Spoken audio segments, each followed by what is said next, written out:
Halo semuanya, perkenalkan saya Nadia Aprianti, mahasiswa dari Sekolah Tinggi Kesehatan Al-Fatah Bengkulu.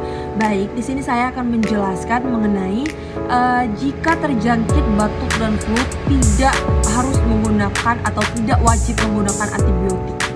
Dan di sini saya akan menjelaskan apa itu antibiotik dan apa itu batuk dan juga flu. Baik, untuk yang pertama saya akan menjelaskan mengenai batuk. Batuk merupakan infeksi saluran pernapasan atas, dan pada umumnya batuk ini bisa sembuh dengan sendirinya teman-teman, sehingga kita harus mencoba cara rumahan terlebih dahulu untuk menyembuhkan batuk sebelum pada akhirnya kita dapat menghubungi atau berkonsultasi dengan dokter.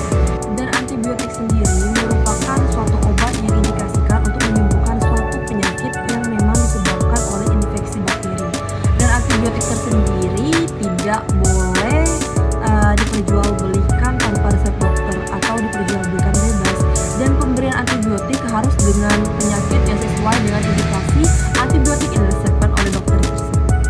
Baiklah, untuk flu atau influenza merupakan suatu keadaan yang disebabkan oleh adanya virus di paru-paru. Sebenarnya batuk dan flu itu merupakan cara tubuh kita untuk mengeluarkan lendir yang ada di paru-paru. Jadi, untuk masyarakat yang masih belum paham atau masih banyak menggunakan antibiotik sebagai salah satu obat jika sedang flu, itu merupakan hal yang salah, karena batuk dan flu itu tidak perlu penggunaannya menggunakan antibiotik. Nah, jika batuk bisa menggunakan fix formula, kemudian bisa menggunakan Ciladex. Ciladex ini ada yang obat batuk berdahak, tidak berdahak, dan ada yang untuk mukolytik ekspektoran, dan juga ada salah satunya yaitu produk Activert. Activert ini dimana digunakan untuk orang-orang yang sedang batuk sekaligus dengan flu. Di sini juga ada 3 variannya. Jadi variannya ada yang batuk berdahak beserta flu, ada yang flu aja, batuk kering beserta flu.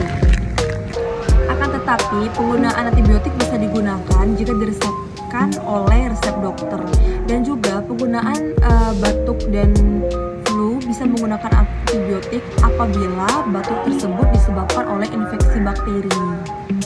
Dan juga penjualan antibiotik tidak bisa dijual secara bebas, harus sesuai indikasinya sesuai. Dan juga tahap awal jika kita terkena batuk dan flu adalah dengan mengelola stres, menjaga daya tahan tubuh, makan makanannya bergizi, dan istirahat yang cukup. Dan jika batuk dan flu itu tidak sembuh lebih dari 3 hari, alangkah baiknya jika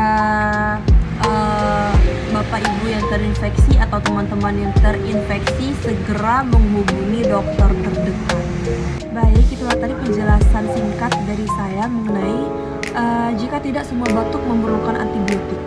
Dan di sini saya pamit undur diri. Wabillahi taufiq wal hidayah. Wassalamualaikum warahmatullahi wabarakatuh. See you semuanya.